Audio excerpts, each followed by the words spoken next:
Welcome to the Indie Film Hustle Podcast, episode number 141. The only way to do great work is to love what you do. If you haven't found it yet, keep looking. Don't settle. As with all matters of the heart, you'll know when you find it.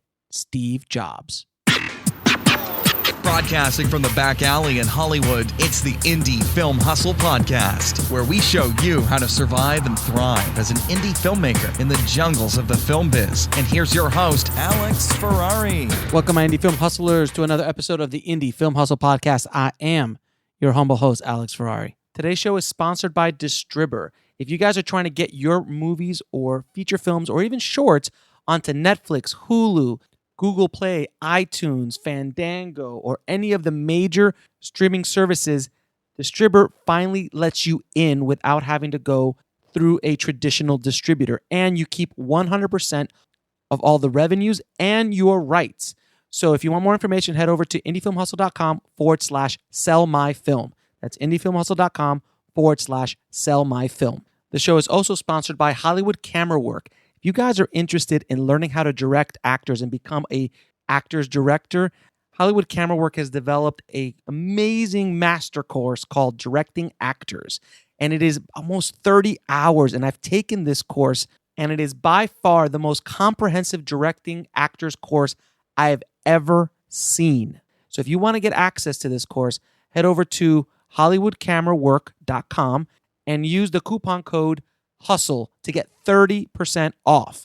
That's hollywoodcamerawork.com and use the coupon code HUSTLE. So today on the show, guys, we have a producer who I've talked about a specific film a lot on the show as an example of how to do it right as far as social media, as far as building multiple revenue streams. And his film's called Turbo Kid, and it was done in 2015.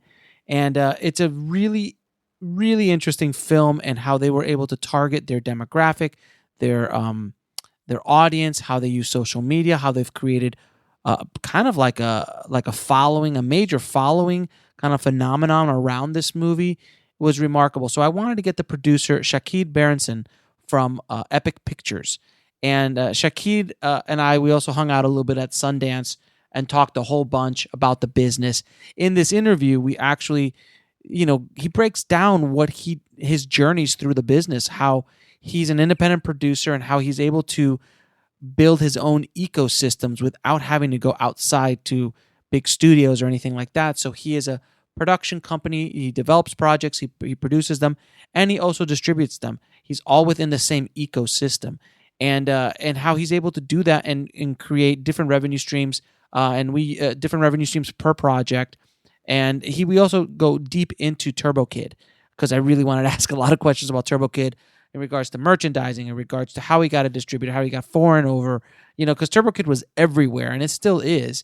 And they did a theatrical release, and how they did all that and the whole process. So I really wanted to go deep down the rabbit hole of how he did everything he did for Turbo Kid, but also for everything he does in his business. And he's really inspiring in how he was able to put it all together, and how he continues to put it all together. So without any further ado, here's my conversation with Shakid Berenson. I'd like to welcome to the show Shakid Berenson, man. Thank you so much for taking out the time and talking to the tribe.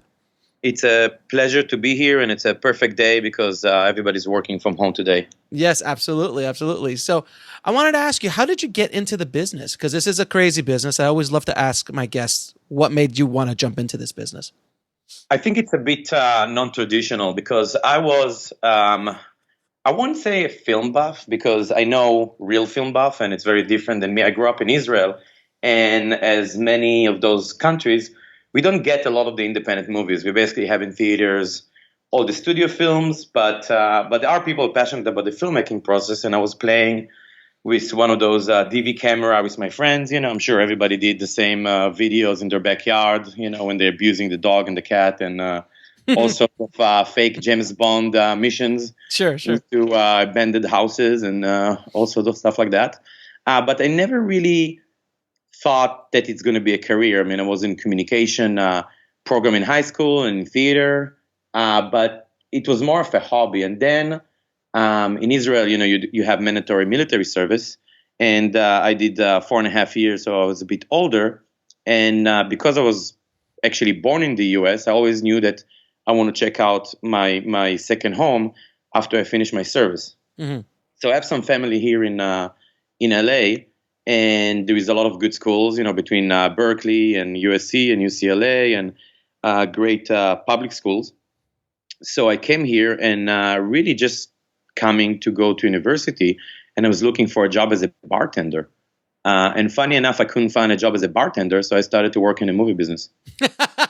So you made it sound usually the other way around. People start bartending because they can't find jobs in the movie business.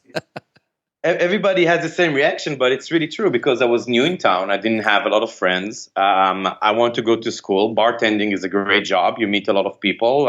You meet, women, and you work weekends and nights. So it was a perfect job for me. But gosh, I just could not find a job. And then I met a producer and became his personal assistant. And from there, it was one of those companies that when people leave or fired or quit, I just slowly started taking over people's jobs. Of course, not getting more money, but no, of course not. Of course, yeah.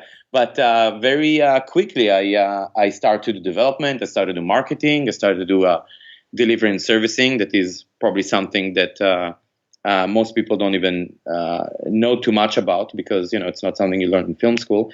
And got into production from PA, foreign sales, and within just a few years, I kind of seen the entire process. Then the company started. The company was growing and making big studio films. We made with Sony a movie called Ghost Rider, the first one. Sure.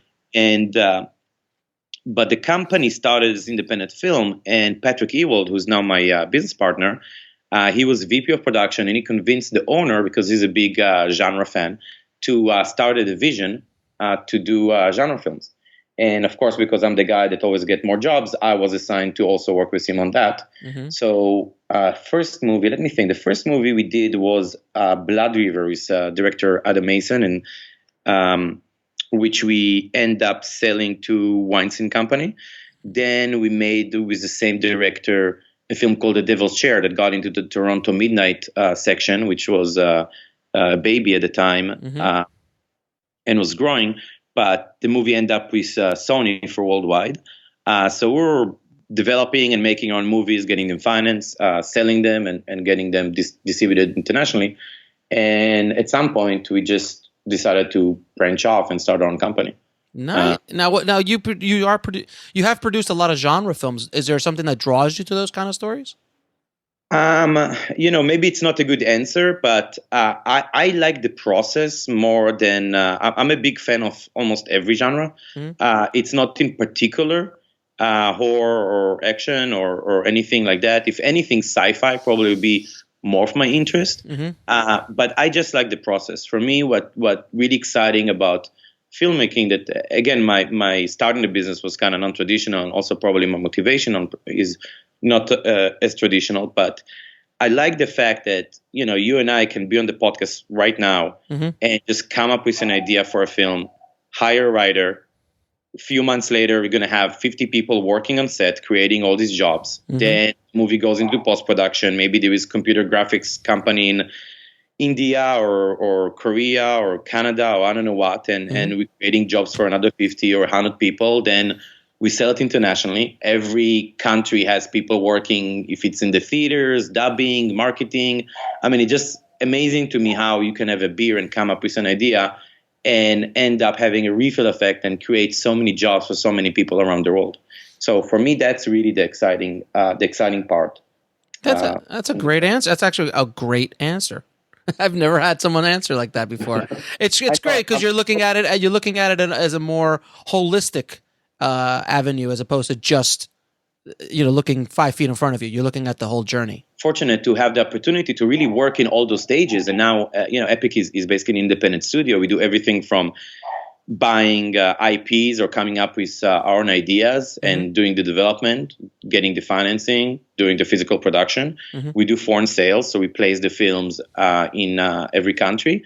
And we have now, in the past 2 years, we've developed our domestic distribution. So we're also releasing the films in theaters and on digital and television here in the US, and have the opportunity to actually touch the customer and see the fans usually we see them in film festivals, but now we can actually interact and go directly to them. So it's pretty exciting to be able to sit in a staff meeting and just somebody's like, hey, I read a book that I really like this weekend, and 2-3 years later you have it out in theaters or Netflix and actually have reviews and having it out there. So I think we're all fortunate really to be in this industry and be able to do that.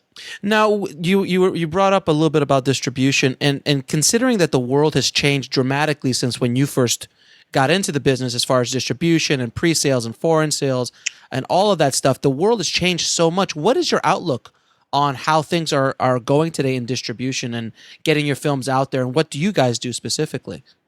So, the world changed a lot. I think the big turnaround was around 2008, which is right after we started a company. And we're lucky because we started in the end of 2007.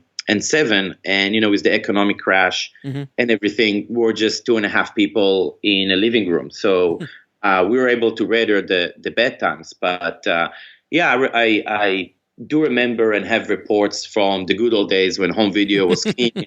Yeah. You make a movie for $2 million and sell it for $20 million. And now it's pretty much the opposite. So you need to be a lot more clever about how you structure your financing and have a lot less exposure. So that means, and again, I think we're living in a very exciting time. So there is so many different ways to finance a film. There is crowdfunding that didn't exist in the past. And it's a way to both get financing and to get fans and marketing power in advance for the film. And it's also a testing ground. If you have a pitch on Kickstarter and nobody connect to it, maybe it means that it's not the right thing to do. Now, personally, we have not done ever any Kickstarter or Indiegogo campaign, but I commend people to do so and be happy to work with creative and filmmakers that want to go that route. So there is that. There is product placement, and I think we live in a world that it's a lot more niche than it used to be. So if the world in the past was basically controlled by Coca-Cola or Bank of America and all those big brands that work only with big films, there might be opportunities now with smaller films that are more niche to get more niche product. And I think brands also and marketers in the consumer product side, they understand it and they know the power of social media. They know the power of trending and they want to get their film out there, which is great. There is a lot of tax incentives and different incentives around the world. In the US, not as much, but for example, we just finished shooting a movie called Radius in Canada, which is a Canadian production, and it's the same team that we did Turbo Kid also in Canada. So there is all these tax incentives. So if you bring jobs to different states or different countries, you get tax breaks. So you really need to be creative about the way you finance the films and limit your exposure so you can at least recoup your money back and maybe make a small profit so you can do the next one. Right. So, but you are, as far as the whole streaming world and going directly in self-distribution, obviously depending on how much exposure you do have. So if you make a movie for under $100,000 as opposed to a movie for $5 or $10 million, is self-distribution a viable option depending on the budget? Yes, it does. I mean, in the end of the day, there is so many tools. I mean, you can put your movie up on Vimeo and they take a very small share of it. And you can, if you're good in promoting your film, you can make basically like the book publishing business that now you have a lot of authors that basically do self-publishing. And because you don't need to print massive amounts to reduce the price, I think Amazon has a program that they basically print a book per order, which is pretty crazy, Yeah, no, it is. Yeah, and in the world of streaming, in the end of the day, it doesn't cost that much. I mean, there are costs that I think some people, sometimes it's easy to forget, but cost of the storage and redundancy in servers and the bandwidth, there are cost related, but it's obviously a lot less than printing DVDs and shipping them using FedEx to the other side of the country. So there are opportunities. Obviously, everybody talk about Netflix and Amazon and Hulu and all those new entrants. I think it's create a great opportunities in the TV side as well, because TV was such a closed circuit for basically forever.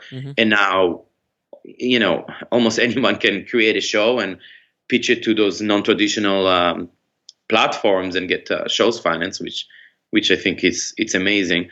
The digital revolution, I think, created a very interesting marketplace that from one hand, there is more access. In the other hand, it's cheaper to create content and to create great content. And, obviously YouTube is a great testament for that. But on the other hand, because there is so much supply of content, the value of the content itself went down a lot. So in the old days, you have 2 or 3 channels, and at 8:00 on prime time, you can basically choose which one of those channels to watch, and they could fight over the market share. Now people have so many ways of entertaining themselves. If it's between video games and YouTube or Instagram and user generated content to what we do. Yeah, it's kind of like in the 80s. You literally just had to make a movie. If you shot something on 35 millimeter, it was sold. No matter if it was good, bad, or indifferent, they just needed content. And those days are very much gone. And funny enough, in the old days, like you say, you can make anything and it would be sold, and it could maybe be bad. But now looking at backwards, those films have so much cult following and so much nostalgia. Yes. And now people seeking them and who pay double just to find where to see them. Right, exactly. I'm a big 80s and 90s fan as far as those kind of genre movies that were made back then, Toxic Avenger and those kind of movies that just were like, what? Can you imagine a movie like Toxic Avenger? Well, I guess you could. You did Big Ass Spider. And they're actually trying. I don't know how public it is. I know that they're process trying to make a bigger remake of that. And actually, I'm good friends with Lloyd Kaufman. We sit together on the board of the Independent Film and Television Alliance. And it's funny that you mentioned it, because he put all of his films available on his platform. Maybe I can plug his service a little bit. Yeah. I don't know exactly where you go. I assume it's Troma.com or something, but you can find there is a way to subscribe and get all of his films for fairly low price, because he's a big advocate of net neutrality and allowing people to access the content. Right. He's been on the show. He was on the show a while ago, and his place to get it is on, I think it's on YouTube, and you could actually subscribe on YouTube, because YouTube allows a subscription platform as well. It's just it's amazing. And I think at the end of the day, like you were saying, I think marketing is such a big part of, and gaining that audience is such a big part of making movies today. Without it, it's really difficult to get seen, unless you're lucky enough to get a distributor to distribute a movie. And even then, you'll never see a dime, more than likely. Yeah. And then you have big behemoths like Netflix. I mean, when you drive around in Los Angeles, all the billboards are Netflix shows. Yeah, I know. They're everywhere you go, it's a Netflix show, a Netflix movie, a Netflix original documentary. It's everywhere. I mean, LA is such a unique melting pot when it comes to that kind of stuff. My friends who come in from the East Coast are like, "There's movie advertisements everywhere." I'm like, "Yeah, that's LA." Yeah, it's Netflix everywhere, and then around Hollywood we have some advertisement for Las Vegas. Yes, exactly, of course. Yeah, so it's Hakkasan and Netflix basically control the outdoor advertising in the space. I mean, Hakkasan, you're right, Hakkasan. I've seen so many of those billboards as well. Now, one of the films I always talk about as kind of like models of that filmmakers should kind of follow is Turbo Kid.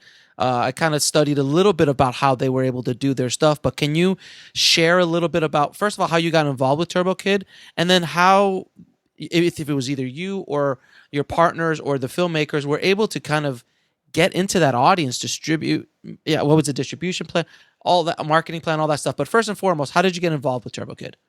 So it's funny you bring it up. I'm actually wearing a shirt. Here I'm going to do my second plug. I like to promote. It's for other people, but I just got yesterday samples from Fright Rags. They're doing a whole line of Turbo Kid shirts. Nice. And I'm wearing. You can't really see it in a podcast, of course. Maybe you listen very, very close so you can hear it. But I'm wearing a skeleton shirt that I just got yesterday, sample. So they should be out in the market fairly soon. But yeah, Turbo Kid definitely touch something in the audience. And this Halloween, we found on Instagram a cat in an apple costume, and just crazy stuff. But Turbo Kid is an interesting one because Turbo Kid has obviously a lot of challenges. I think it's one of those things that it's almost like you can tell anybody who's a writer or just starting in the movie business, like, this is the movie you should not be making, right? Right. It's a very bloody film, right? It's very horror. Well, it's not really horror, No. but it definitely speaks for the horror audience. It's comedy, sci-fi, adventure, with a little bit of horror dropped in. with a little bit of horror because there are like 4,000 gallons of blood. Gore. in the God, film. a lot of gore. Yeah. And it has a name that suggests that it's a kids film. I mean, you'd be surprised. Actually, I remember when we start promoting it, I was sending it to, and one of the distributors gave me a comment saying that it's just a bit too gory for a kids film. Just a bit. Sometimes you get those emails that just your mind just blown. It's like. Maybe it's not a kids film. Yeah. So there's obviously a lot of things going against it, but it really fit in our model, funny enough, because Patrick and I we're a bit different the way we do things, and we're really focusing on the people and the team behind projects. And this is why that year we had in Sundance, we had Turbo Kid, which is obviously a fun entertainment film, but on the other hand, we had another film in Sundance called Entertainment, which is a very dark, experimental art house film with John C. Reilly and a cameo with Michael Cera. And, great film, got great reviews, but it just completely the other end of the spectrum. And that's because we choose our project by the people, not really by the genre or by budget or by any other qualifiers. And Jason Eisner, who's executive producing the project, we really like him, and we're trying to work together on his previous film called I don't know if you hear the helicopters, but that's fine. One of the signs of being in Hollywood. That's very true.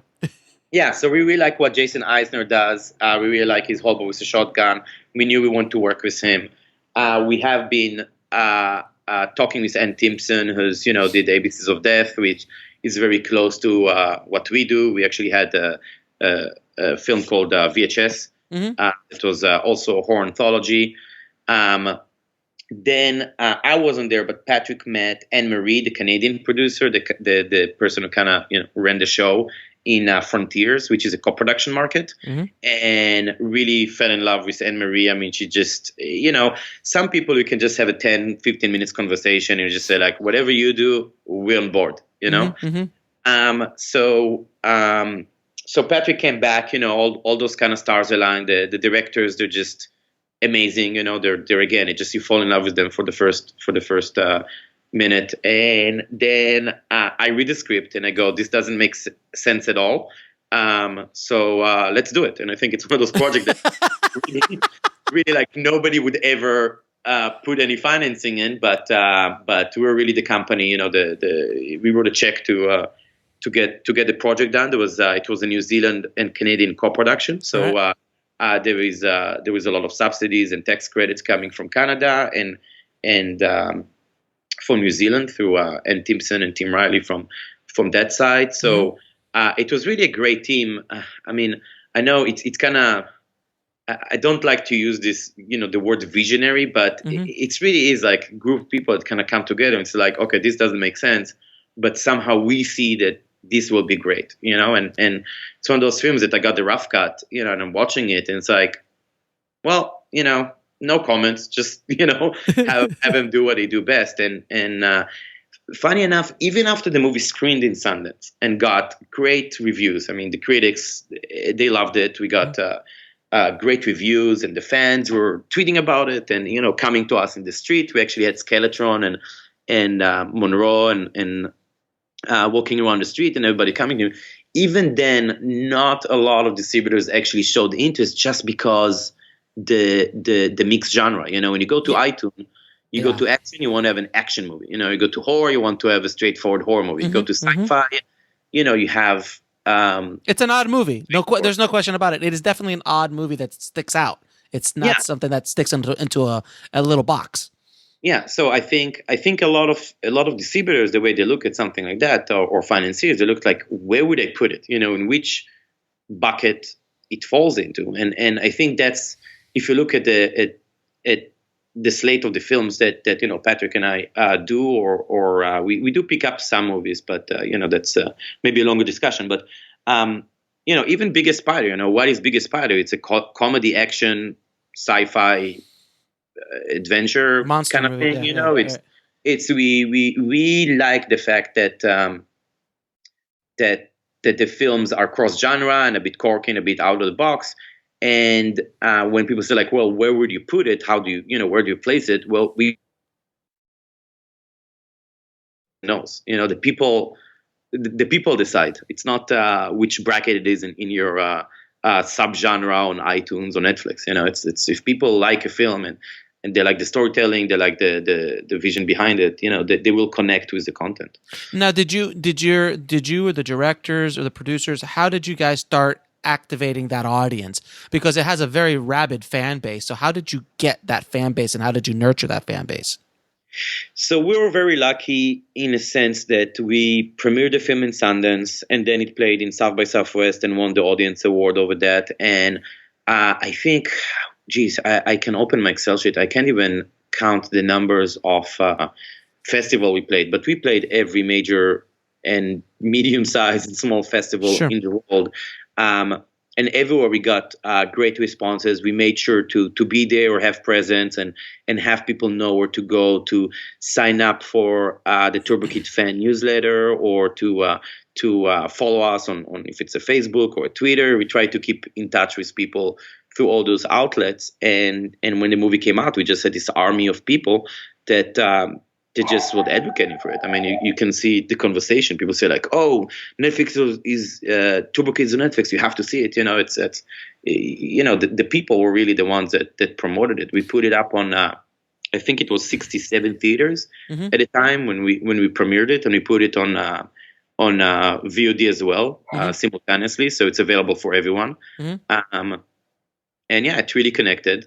Now we have a comic book that came out of it, and the merchandising. Your merchandising, shirts that Fright Track bringing out. We have a whole custom line. So next Halloween, you can be dressed as Skeletron or Apple or the Kid. So we, people just demand those things. But you built like a little mini Star Wars in a sense. Like you built an IP that you could start monetizing in multiple different avenues, not just the movie. In a lot of ways, very similar to like Kung Fury, they kind of use the movie as a marketing ploy to sell other things at a certain point, which is basically, I think, after there's a life of the movie that so many people watch it on Netflix or something like that. But then after that, you're still making money with this IP for years to come based on the fan base and based on the merchandise that you're able to build. Is that correct? Yeah, and it's really is all about the fans. I mean, it's we don't plan to do this merchandising in a plan to like, let's make more money from this. It's just you go to Comic-Con and other cons, and just you see people dress up as Apple and Skeletron and the Kid, and then they demand those merchandising, and then we get approached by those companies saying, hey, people want to dress like those people. Let us license and make and create those costumes. So it really is the fans more than anything else. Now, did you do any sort of self-distribution with this, or how was this distributed? So this is where we're very lucky that as an independent studio, we have all the distribution outlets. So we have a theatrical department, we have all the relationships and the agreements with platforms. So we release those films ourselves. Mm-hmm. Okay, so you already, so you don't go through a distributor, or at least with that film, you didn't go through a distributor. You just we have Epic Pictures Group has basically three companies under the group. Mm-hmm. One is the production side, one is the foreign sales, which for people who didn't know what it means is that in order to place the film in Germany or UK or Russia, you actually go out and license it in those countries. And then we have a US distribution arm called Epic Pictures Releasing that, released films like Biggest Spider, like Turbo Kid, Nina Forever, and Tales of Halloween. So we released mainly genre films and family. So we just released a film called Space Dog's Adventure to the Moon, which is a sequel to another franchise that we have for kids. Our main two kind of, I like to call it pillars, that the ones that we have a fan base and we really nurture those sides, is the genre and the family. So, for example, for film entertainment, which is art house, we went to a different distributor that more experience in that side. So for us, it's also to do what's best for the film, not only just to release it. Fantastic. So then basically you've cut out the middleman in a sense by building up your own infrastructure to be able to sell and distribute your own movie. So obviously you keep the majority of the income as opposed to the standard distribution of a filmmaker just like going hat in hand to a distributor and going, will you please release my movie? And then you get the cut that you get the cut. But you guys have grown past that, is what you're telling me. Yeah, that's 100% correct. And there is two things. It's in the good old days, there were just enough money on the table to share with everyone. So it's okay if you had a producer rep or an agent that sells it to a sales agent, that he sells it to an aggregator, and everybody's taking 10, 20, 30, 50% in the middle. But still, there was enough revenue to actually support a film. But in today's market, the margins are so low, so you have to be close to the market and to the audience in order to have enough revenue to the supply chain. It's just too long, and it's to be close to the financiers and the filmmakers, which are the people that actually invest their time and money into the film. And that's one of the things we do. But the other thing that the other thing that we do that made us create this entire chain is to basically have the filmmakers as close to the audience as possible. And it's a little bit hard to explain, but I guess I'll give you an example. So we released a movie like Tales of Halloween, right? So it's been released in Russia in theaters. So in traditional models, they're going to be a Russian distributor or maybe even a Russian exhibitor that works with a distributor, that then he needs to contact the sales agent. The sales agent might got it from an agent or a lawyer that worked for the producer, and then he gets to the producer, right? So, for example, if the distributor in Russia, he has a radio station that says, "Oh, we would love to interview Neil Marshall to promote the film." Now you have this entire chain of people that by the time you get to the end of it, 3 months pass by. Yeah. But in our model, because we are the people that made the movie, the distributor just send me a text message and say, "Hey, do you think Neil is going to be available tomorrow?" And I'm like, "Let me check." And I just send him a text message. "Hey, Neil, are you going to be tomorrow at 5 a.m. available to wake up to do an interview in a radio station in Russia?" Great, done. So it really helps marketing and promote the movie everywhere. Also, being close to the content, you also know a lot of secrets and a lot of potential that maybe won't be realized if the product is just a product for somebody. And I give you an example. Maybe one of your co-writer is Turkish, and he actually used to write and direct stuff, or ex-actor from Turkey. If you're a sales agent and sold somebody, that Michael Ironside in the movie or whatnot, but you don't have all that details. You don't know, like, hey, one of the writers, wants to, we can use him to promote the movie in Turkey or whatever that is. Right. So it's good to be very close to the actual films and the filmmakers, so all those little things and you can exploit it as much as possible. Because really in today's market, there is demand is high, but the supply is a lot higher, and you need to turn every stone to find the revenue to pay back your investors and make the filmmakers make more money. So in today's world, in your opinion, then, if you have a film, there's obviously outlets now to go directly to self-distribution outlets. You could do Tug for theatrical. You can use someone like a distributor to go into all the major platforms like Netflix, Hulu, so on. Do you suggest if a filmmaker wants to start building their own career, to start creating this infrastructure that you've created on a smaller scale, obviously, and start building off of that, as opposed to trying to do the old model that really is doesn't benefit the filmmaker at all? Yes and no. So yes, I think every filmmaker and I use the word filmmaker very broadly. I think that people work in our department or the actors. It's everybody's involved in the film business. Should be forward thinking about building their own fan base and have social media and think about all of that and build that. So every project increases its support. On the other hand, you also don't want to just put a movie out there on one of those boilerplate or cookie cutter distribution platforms, because, as you know, for example, if you go to iTunes, if your movie just goes on iTunes, and you can do that, you can put a movie in Amazon, Vimeo, anybody can put a movie, but then your film is basically just on the platform. So somebody to find it need to actually go and search the name of the movie or search the name of the director or cast, to find it, or you need to promote it yourself to push people to those platforms. So, and the difference is that if you are in a relationship with the platforms and you have the marketing power, and you go on Vimeo or you go on Netflix or you go and you see new releases or you see out this week, that's the stuff that people see and they can click on. So in a way, yes, you can release it yourself. And if, and a lot of people that has that relationship and enough awareness, if you're Louis C.K., you can just put your show on louisck.com and people will come to see it. But if you're just starting and you don't have that, you probably want some help to get there. And also you want people that have a strategy in terms of how to roll out the film, so you don't overexpose it and you actually go to the right festival, you put in the right time, you release it on the right platforms and in the right way. So as an example, we have this film called Nina Forever, which we didn't produce, but we met the filmmakers in South by Southwest.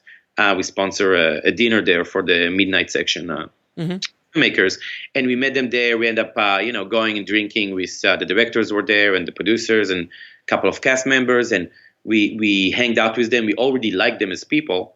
Then they invited us to see their movie the next day, and then we watched the film. And I don't know if you've seen Nina Forever, but you look at it, it's like, this looks like a movie that we would have made, right?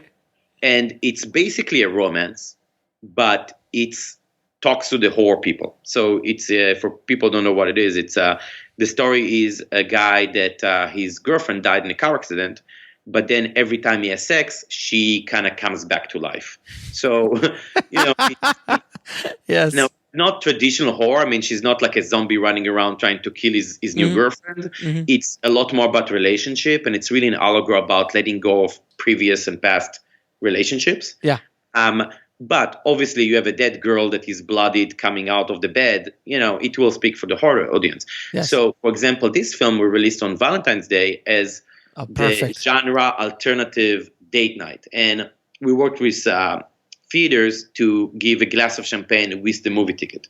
And you kind of try to customize and find the right way to release the film. So, if we just put it up on iTunes, it's not 100% horror, it's not 100% romance. It's, I don't know, probably it will just be another thriller on the platform, and people have to search for it to find it.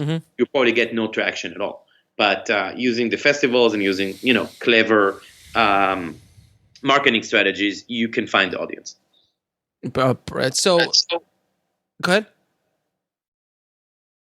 Are you there? Yeah, I'm here. Yeah, sorry about that. So that's excellent advice, actually. Now I was going to ask you if you were going to do like if you were going to premiere at Sundance, let's say, because I had a friend of mine who won a couple awards at Sundance, and she told me that if she would do it again, this is what she would do. I'd love to hear your opinion. If you're going to premiere at Sundance, arguably that's probably when you're going to get the most attention for that film on an indie level that you probably ever will. Again, you probably won't have the money to get that kind of marketing push, attention, reviews, and so on.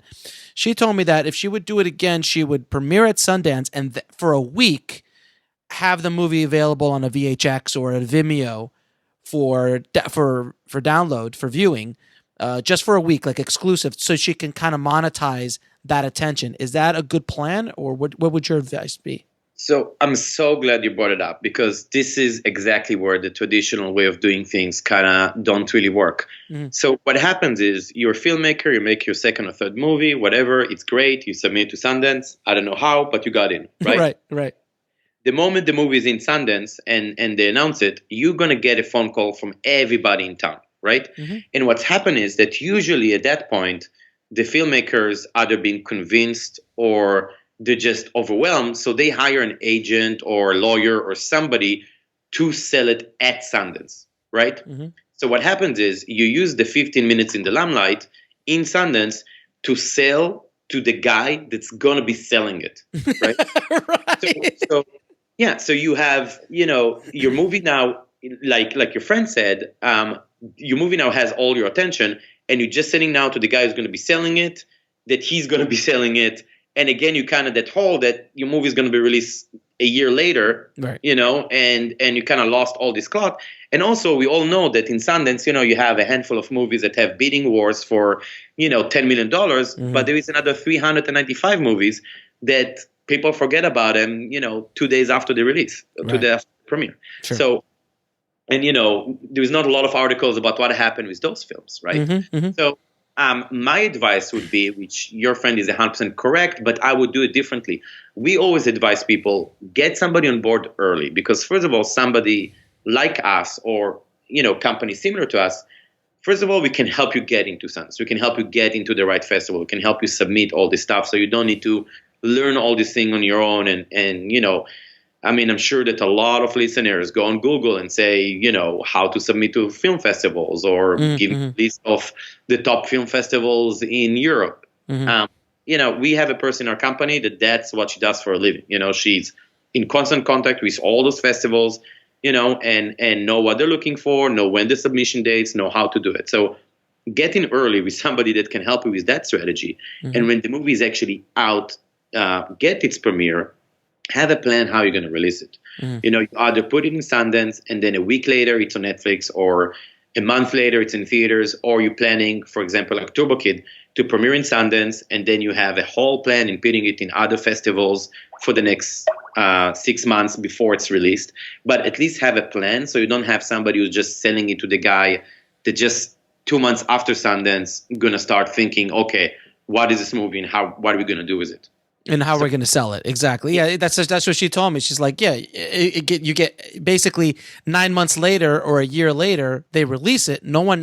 You can't regenerate that interest. You can't build that back up. You've got that moment, and you should take advantage. So, but you would suggest not to do that like week long, like release on a VHS or a Vimeo, just to be able to monetize it. You would say no? No. Absolutely not. It falls again in what we talked about 10 minutes ago. If you're Louis C.K., yes, you can do that. But Sundance have a few thousand people there. You have all the trades. From that to get to the real audience, it's a major leap. I actually recommend. I'm going to plug another product again. I'm not making money from any of this, so hopefully, sure. Okay. There is a business book about sales and product launch called I think it's Jumping the Chasm or Crossing the Chasm. And it talks about early adopters and late adopters and the actual world, and yes, you can get people that go to Sundance every year, and that's the early adopters, if you compare it to an iPhone or an iPad or something like that. But to make the jump to actually have millions of dollars in box office, or have, thousands and hundreds of thousands of people watching on the VOD, you have this gap that you need to get to the general and the broad market. And that jump is really hard to do. So in order to do that, if you're a household name, you can do it. If you're Radiohead, you can just give your songs for free on your website and say to people, hey, donate as much as you want. But if you have a beautiful but smaller film that doesn't have the cast and the awareness to push it, I would highly not recommend to just put it out there, because once it's out there, it's already pirated. It's already, Got it.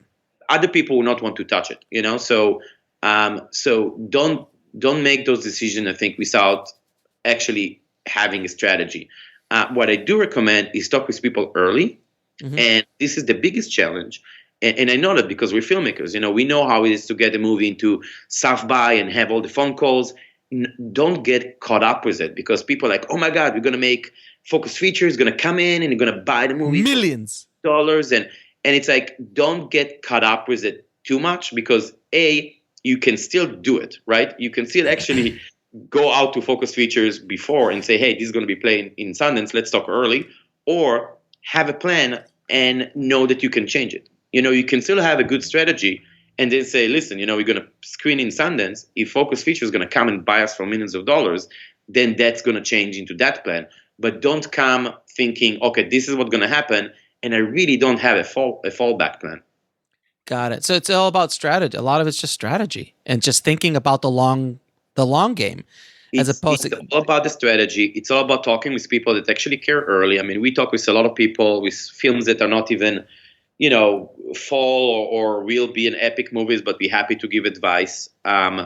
Also, just submitting to festivals. If you don't know the people, it's also very hard. I always say it's almost like lottery ticket. Like, putting your name on the ballot without campaigning. It's kind of you need to know what you're doing. You need to speak with the people. You need to email them or talk to them and say like, hey, just so you know, we have this movie coming out. You're going to submit it. Make sure give it some attention. You kind of want to people to know about it, because the programmers, they get 7,000-8,000 movies a year. I mean, just imagine the system and the process they need to kind of flush out and bring all the stuff up to the decision makers and actually put them in the program. And it seems more and more festivals are interested in bigger stuff that has distribution companies already behind them, and they're able to bring the director, to bring the cast, to create buzz. I mean, if you look at sorry, that's my dog. It's all Lily. good. Lily. Actually, if you saw Tales of Halloween, she's in Lucky's McKee. Lily, want to come and say hi? What's going on? So if you look at the Toronto lineup, almost all the movies already had distribution. And it's great for the filmmakers and the distributors, because it's a great platform to generate buzz and to get reviews and to get awareness for the film. It's great for the festival because they actually have somebody with a PR company and the ability to fly in the cast and to help promote the festival as well. So it's a great partnership, and if you just a couple of people out of film school just made a movie that might be amazing, you don't have that machine behind it that can help you. And it's not in a bad way. It's not like you need a money machine that is just, I know that sometimes it's easy to kind of look at a bigger company and say, oh, they just kind of put the posters up and they just have, but the business is filled with people that started going to AFI and being filmmakers and just kind of learn from experience and moved up in their world. And there's a lot of companies that can help do that. Yeah, it's a very good point to make, that there are companies out there that can help you and get that attention that you might need from festivals and so on. I'm going through it right now with my film, my first feature film that I'm going through as well. And I was able to meet some certain program directors and things like that, so they're aware of the movie. And all you could ever do is hope to get it in front of their eyes. There's no guarantees. It's just about trying to stack the deck as best you can, at least for them to just be able to watch it. And it's up to, and then at the end of the day, it's the power of the film. And if it hits what they're looking for at that year and that time. Yeah, you're absolutely right. And in the end of the day, a bad movie is not going to get into a festival just because somebody has a relationship. Yep. But out of, I don't know, I can't remember the numbers. I think it's like 10,000 movies that submit to Sundance. They're going to slot in a feature film, like 50, 100 movies? I think in competitions, there's only 13. And I think in features, I think it's about 100 some movies. Yeah, total. I talk like all together. So they have a lot of really good movies to choose from. I'm not even talking about the band movies. You can't just be a friend of the programmer and shove something that's terrible into a festival. Right. But imagine how many really good movies that would have been qualified to be there just don't have the room, and need to make decisions about what they're going to place this year and what they have to say. Listen, we would love to have it. Just this year, we have, too many great movies. It's a good problem to have for everyone, I guess, for audience, for the festival, but not for the filmmakers. Depends. Not for the filmmakers. If you put 14 movies into the program and you're number 15, it's like, yeah, that's not great for you. Maybe a year before, a year after, you would get in. But so like you say, it's good to know the people, and I recommend filmmakers to go to the markets, go to the film festivals, go to the networking events, start to network. So you do know those programmers, and 2 or 3 years later, when you actually have a movie, you can say like, hey, remember me? It's like, my movie's finally done. Can I send you a link? And then at least they remember your name, and it's not just another submission through one of those platforms, online platforms that just submit films. Yeah, you need to find somebody, some audience for it. You need to drive some traffic of some sort. Yeah. Now, what do you look for when you're getting involved in a project? So we really focus on the people, which means that the good news is that if you're a great person, you can get in. The bad news is that it means that usually we work with family and friends. So if you look at our films, there is a lot of repeating directors, repeating cast. Behind the camera, we have repeating director of photographies and art directors and production designers and first ADs. But it's because we know that when we get into a project, we are in for the long haul, because we do everything from development all the way to the distribution. So if you coming to do this movie with us, we're going to be together for the next 4, 5, 6 years of our lives. So unlike maybe, some platforms or some distributors, or if you just one piece of the puzzle, you get the film, right before Cannes, and then 2 months after Cannes, you forget about it. We actually live with the people for a long time, and we know that there's going to be really high highs, like, going to Sundance and, everybody giving you attention. They're going to be really lows, like, being on set and it rains when it's supposed to be sunny, and it's sunny when it's supposed to be rain, and the sun is coming up and you didn't finish your night, or, that you have creative conflicts and you're going to have big argument, and the next day you all working together. So, we have a saying that making films is a marriage. It's not dating. So we spend a lot of time getting to know the filmmakers and knowing and having the right chemistry. Because sometimes, like, hey, your project is amazing, I can introduce you to some people. I don't think the chemistry is not there. That's a really, really smart way. And I've out of being involved with so many projects over the years, that's the first time I've actually heard a producer really say something like that. And it's a brilliant way to do it, and it's a smart way of doing it. And the guys who are successful in this business, I mean, Clint Eastwood's had the same crew for 30 years. Yeah. And you build your people as you get along, as you're moving along the business. And in the end of the day, this business is so hard and so risky. And we can all make more money easier doing something else. You can do a podcast about, politics during the election and probably get more. We all can make money in easier ways, and have time to spend with our families and with our hobbies.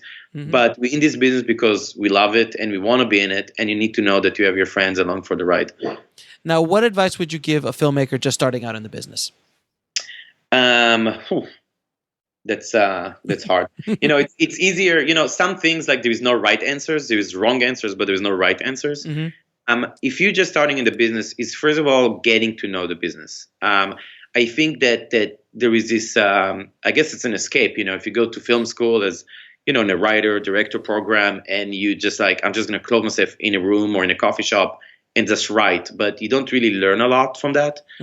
I think that you should be out there meeting people and listening to advice. You don't have to take everybody's advice, but at least listen to people's advice and be nice and respectable and keep those relationships. Give your business card, take a business card, make sure to keep them, because you also don't know. I saw as a personal assistant people that I remember we used to have assistant meetups.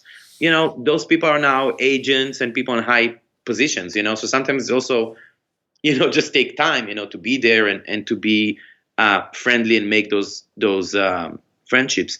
I think also it's important to know what the other side wants. If you're a first-time filmmaker and you have a small, zombie horror movie that you want to put together, don't hassle somebody from participant who's also only looking for, that he's in the documentary department and all looking for is, what I mean? So try to know what the people are looking for. And I think there is a lot more power in even coming in a party or networking event, like at the American Film Market, and say, hey, just want to know, I'm a big fan of your movies. I have nothing for you now. Just want to say hi and my name. And if I ever have anything for you, I hope that, maybe you remember me from this interaction, and we can do that. That's a lot better than trying to shove a script or, oh, let me show you a trailer on the phone that you don't even know what the people are looking for. So Right. We get about 600 projects a year. Mm-hmm. We make about 5. So that can show you like how little of them come in. Mm-hmm. Most of those are going to come through somebody just for the fact that we are working with friends of him. We're working with, if somebody's like, hey, I had this friend, we worked together. I worked with him. I knew you guys are going to be clicked. Let's, all grab drinks so we can introduce each other. That's a lot more impactful than, you get a lot of those emails that are like, hey, I'm a writer and here is 3 log lines, and it's like, okay, would you imagine how much time and resources you need to put to review like 600 projects a year? Oh God. Just calculate, the cost if you have, a couple of creative executives doing that. And then, when you start thinking about what the other side processes, you can start thinking about what is their pains and what is their needs. So you don't just add to it. It's like just to shove another script in a financier's hand, now you're just creating work for them. But if you actually bring value, to the table, then you have much better chances to move up ahead in the queue. And also relationships. If you have a relationship with that person in one way, shape, or form, that also helps as well. Yeah. So Tales of Halloween is a perfect example. We worked with Mike Mendes on Biggest Spider and a bunch of other things. We're good friends. He's friends with Excel Carlin that, she told him about her idea to do this anthology about Halloween. Basically, that was it, So Mike was like, hey, let's all meet together. It's all part of the same group. We hang out together. We go to karaoke together. We do all that kind of stuff. So it's people, they come, they say, hey, we want to do an anthology about Halloween. That basically we're going to have a few segments and, we're all going to direct something. It's Neil Marshall that, worked with in a previous lifetime in a previous company, and Darlene Bosman that we made the movie in 2011. Mm-hmm. It just kind of came out from, just a group of friends. There was really nothing there yet. There was just a concept. Let's make a fun Halloween movie. And we're like, yeah, of course we're going to make it. Let's talk about what it's going to be. But don't forget that you can always change a script. You can always change the strategy, the budget. You can always work on that stuff. But if you're working with people that you don't like, or you have red flags, or you're just doing it because of the money or because of the package, the things are always going to be bad. This is sir, you seem to have it figured out.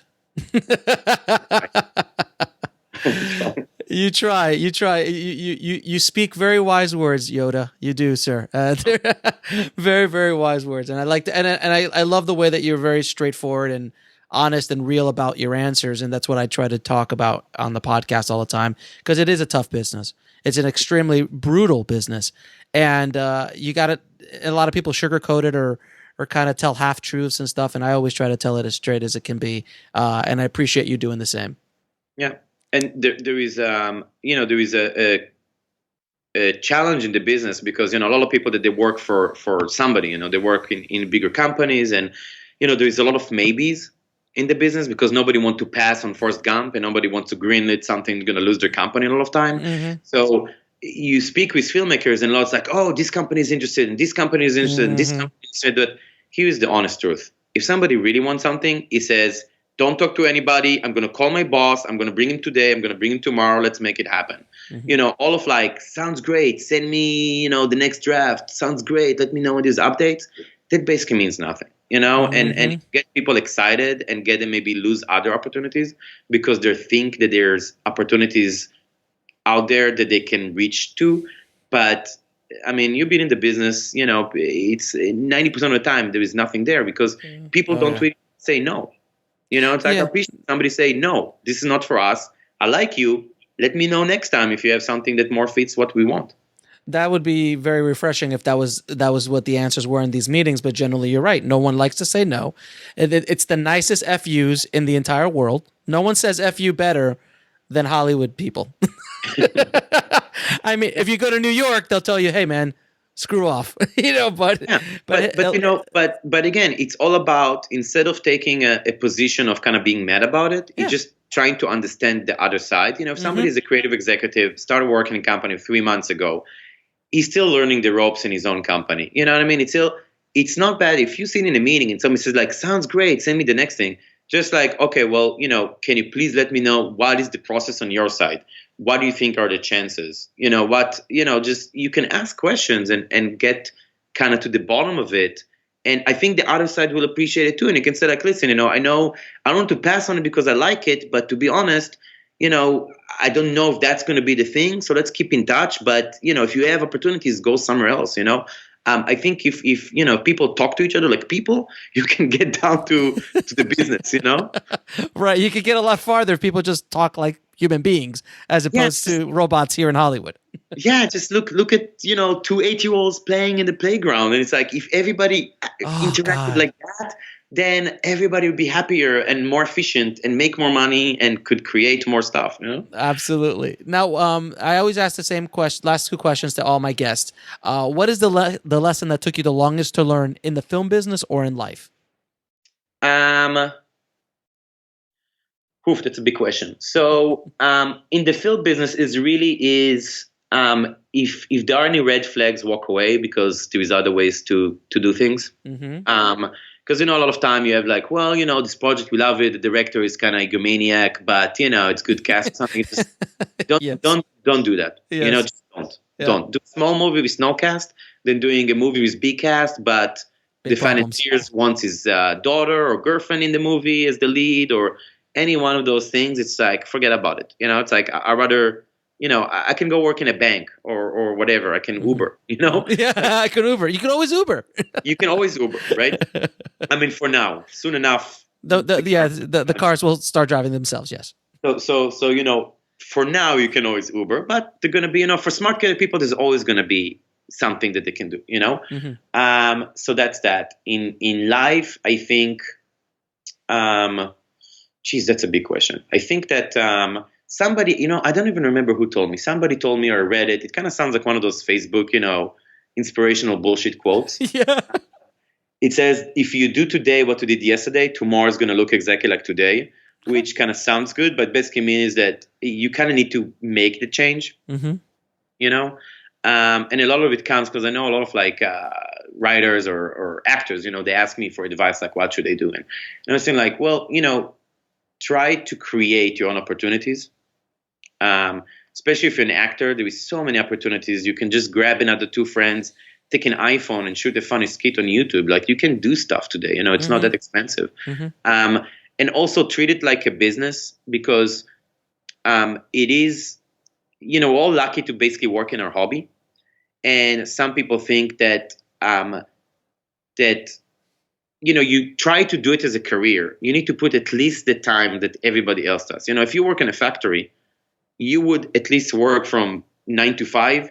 Put at least that time. Get up, get dressed, sit down, and say, what am I doing for the next 8 hours? Because I know that some people just like, it's easy to kind of fall into the getting up late, having one meeting a day, and feeling like that's a lot of pressure. But if you actually work in a company, if you're a lawyer, if you're an accountant, you're doing stuff all the time. You every 10, 15 minutes, you're doing something productive. And I think it's easy in our business because everybody's a freelancer to kind of fall a little bit and then get into what we talked about it earlier. It's like, oh, that guy doesn't get back to me. It's like, well, it doesn't get back to you because that's a no. It's like, he's not calling you because it's a no. It's like, that's great. That's a great. Yeah, it's like, oh, like it's December, there is no auditions, so whatever. It's like, it's December. So, everybody who's home and not flying to their own house because they can't afford it, because whatever, they're just Ubering, get him now and shoot, the streets are empty, go shoot something, it's like, get something done that you can show value later, can build your Twitter, your Instagram, whatever that is. Now, what are 3 of your favorite films of all time? Well, there are films that I can always watch again, like American Beauty or Forrest Gump. Mm-hmm. It is funny because I used to actually program. I started with coding. I started in the tech business. Funny enough. All right. But I remember, I think it was TBS. They used to like have the same movie like 10 times. Right, yeah, like the Ferris Bueller Day Off or something like that. They'll just like run it all Christmas Day. That's all they play. Exactly. So, Yeah. so I used to basically code all weekends because I wasn't making enough money in the movie business. So I was building websites and doing all this kind of things on the side. So I was code all weekend. And I think Forrest Gump was playing in the background for, I don't know, 7 times. And in each one of those times, you just kind of like cry in the same moments, it's, and you notice a few things, even though it's in the background. So that's definitely, a movie, that I think, but it need to look up to. Of course, the Alien franchise, that's Oh yeah, something that, I would love to do. Mm-hmm. I'm always looking, I once found a script that this is a perfect example. I always wanted to do one of those space, because I'm big in CG and computers and computer graphics, and I always want to do like lone spaceship kind of film, and Sure. I know to shoot it. You can build a modular model in a green screen room, kind of do those things. Really hard to find clever scripts like that. I did found once a script like that, but it was attached, I swear to God, there were like 4 managers that were, already getting like producer fees and their logo on the front and all sorts of crazy stuff. Jesus. Like, and I bet that script was never made because, it's, you can't do that. Like, hey, somebody likes the script, they want to put $1 million or $2 million, whatever, to go out and make it. You should have it make it, don't create barriers to the film. Do what's best for the film, Yeah, absolutely.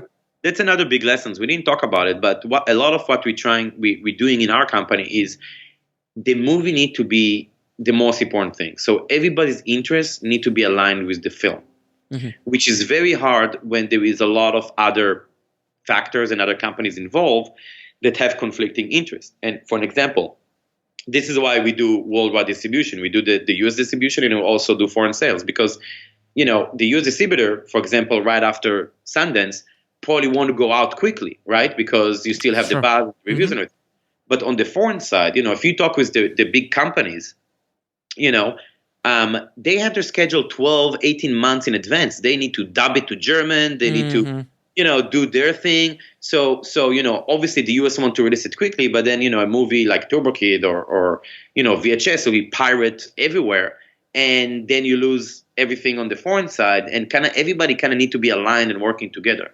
And yeah, that was one thing I wanted to ask you about that we didn't talk about is piracy. Like, how is that affecting you, and as far as your distribution plans are? Because you're right, if you release something in the U.S., that's why a lot of times these big studio temples are released in Europe before they ever hit the U.S. a week early, purely for that specific reason, to try to get as much money as they can before the pirates get them. And it is a kind of way of life. You can't fight the pirates. It's just gonna continue to go. But how does that affect your distribution plan? It affected a lot more in the past, and I think it contributed for companies like Netflix to grow, and obviously Blockbuster disappearing and all of that. I think at this point piracy is pretty much stable, and I don't think it matters anymore. I mean, at the end of the day, you can watch a movie on Netflix. You know what I mean? It's like you don't need to go to some pirate site. Right. Right. It did kill the business in a lot of countries, if your movie, and this is exactly where it's important to have strategy in advance, because we really work to coordinate a release everywhere at the same time, or at least in the same window, because if you didn't release a movie like in Indonesia or something like that, some countries are so full of piracy that if the movie's out already, then nobody's going to touch it, So then maybe you can do TV sales down the road, but when you talk about genre, it's not the most TV friendly kind of content. So with family, content, it's easier, but something like VHS, it's for theaters, basically that's it. In a lot of the countries, they don't have developed online kind of VOD markets. So, but I think it's stable for now. I think people also used to use piracy as a negotiation tool, to get prices down or whatnot. I think now people realize and acknowledge that the people that pirate movies probably not going to pay even 10 cents to see your movie. So it's not really a market. You know what I mean? It's not it's not hurting you per se. It's hurting, but there is nothing like if somebody is downloading movies and watching them online, pirated, you're not going to be able to take $10 from it to go to the cinema or you're just not. You know what I mean? On Netflix, if somebody's already watching all of their movies on pirated online, Netflix is probably not going to get them as a subscriber until they kind of go older and they have a wife and they just don't have the time and the headache to deal with those websites. Right, to go and download and figure it out, and the technology involved. I mean, it's easy apparently, but not that easy. Yeah, you still got to know. It's easy when you're 16 and you have time on your hand. When you're 40, it's like your kids want to see a film. It's like, screw it. It's $2.99 to rent it on iTunes. You just rent it on iTunes, and people that can afford it, I guess, they can find it. But I know, like, for example, before we had a panel before we released Biggest Spider in Comic-Con, and I actually told on stage, I said, if you can't find it, or you live in a country that it's not available, or you can't afford it, or whatever the reason is, send us an email. We'll take care of you. We'll figure out a way for you. Mm-hmm. We available through our YouTube channel, Facebook, everything. Mm-hmm. And of course, everybody cheered and all that kind of stuff. But the point is, I'd rather people get it for free from me than, because when you're using Pirate Site, you're actually supporting them. I mean, they're not non-profit organizations, right? No, they're they not. Make money, right? Sure, advertising, right. And a lot of them actually are part of larger crime organizations. Yeah. That have porn sites and child pornography and human trafficking and drugs. And I mean, if you, we don't have, I speak about it in some forums about, where is really piracy coming from and what's the effects. But if people Google, there is a lot of good books about it and a lot of good information about the organized crime that involve in film piracy. And the other thing is that people, I think, don't understand is that when you pirate movies, you lose your privilege as a consumer to vote. So when we end up releasing Biggest Spider, we had, I think it was like over 1 million downloads illegally, mm-hmm. right? And which was, I think we calculated that we had about 100 illegal downloads to every legal ticket or iTunes or to-do person. And then we have all these people that like, hey, we're not going to see Biggest Spider 2. It's like, well, those million people that voted, lost their vote by actually contributing to the film, you kind of lose that opportunity, because if even 10% of them would actually watch it in a way that we can create revenue, it would maybe make more sense to make a sequel right away, and get it done. This is why I'm a big fan of those Kickstarter and Indiegogo campaign, because you bring that audience in advance, Mm-hmm. And I'm assuming Turbo Kid was probably fairly pirated as well. It seems like it's one of those movies. Turbo Kid was fairly pirated, and again, it was fine and smart, and it was not big, that big of a budget to recoup and everything, and we had great partners, and it was a very long process of strategy, how to make it, how to release it, and everything. Mm-hmm. Some movies, have more problems, but in terms of piracy, it's I think people. People complain that all they see in the cinema is just sequels of the same tentpole bullshit, right? Yeah, but it's because the consumer need to understand that when you're outside of the marketplace, you don't vote. So if you go to see Batman in the cinema because Batman is big and you want to see it on the big screen, but then you pirate the Turbo Kids of this world and the VHS of this world and the ABCs of this world and the Hobo with the Shotgun of this world, you're voting basically to have the sequels made and the comic book and all that stuff that people keep complaining about, and voting for independent films not to be made. On that note, sir, that's an excellent point. A very, very excellent and important point. So thank you so much. Where can people find you, by the way? I'm so accessible. I mean, nobody in the world has my name. So you can find me. I'm on Facebook at Shaked Berenson EP, which stands for executive producer. Uh-huh. I'm on Twitter at Shaked Berenson. I'm on Instagram, Shaked Berenson. I don't know. I'm one of the most accessible people in the world. I'll put you on. I'll put a link to all your websites and stuff in the show notes. So, yeah. Shaked, thank you so much for doing this, man. I really, really appreciate it. It was really eye opening, and I hope the tribe really grabbed a lot of the knowledge bombs that you were tossing out there. So, thank you. Thank you so much, Alex. It's been a pleasure. Shaked really brought it in this interview. I mean, thank you so much, Shaked, for being on the show. You were inspiring, and I wanted to also bring him on the show, guys, because I wanted you guys to hear someone who was doing a lot of the stuff that I preach about all the time, is creating that audience, creating that infrastructure, creating that ecosystem system to be able to not only do this once, but to do this multiple times, rinse and repeat, and continue to build not only a career out of it, but also build a company out of it where you can hire other people and start doing other things and become a bigger and bigger. And that's what Shaked has done so brilliantly with Epic Pictures. And it's really just about thinking outside the box, guys. Just don't go down the well-worn path. You have to create your own path. And Shaked is a great example of that. So get out there and start making your movies and start building that ecosystem for yourselves, guys.